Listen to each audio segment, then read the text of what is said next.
Hello guys and welcome back into a new brand video. In today's tutorial, I'm going to show you how to enable omni-channel in Salesforce.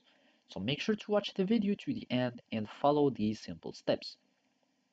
First, you will need to go to the setup, and from here we click on setup, and then we need just to search for omni-channel. So basically, we will find these quick find box, and from here we will find the omni-channel inventory, omni-channel, and the omni-channel settings.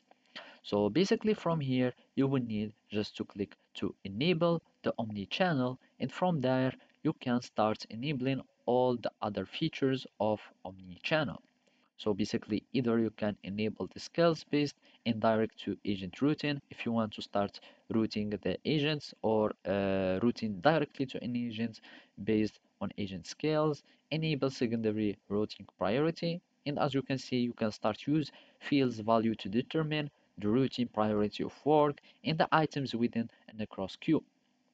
And basically, there is also the status based capacity model, and that would allow you to route and track work based on changes to work status on ownership. And basically, those are the behaviors when an agent using omnichannel opens a new Windows or tab.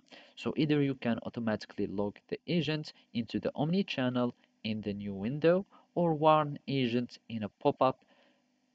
So tab-based work will be determined, or you can don't automatically lock the agent. So you can also control your omni-channel permissions when an agent connects to your omni-channel, or is routed through your omni-channel. So basically, this is how you can do it. Thank you for watching and see you next time.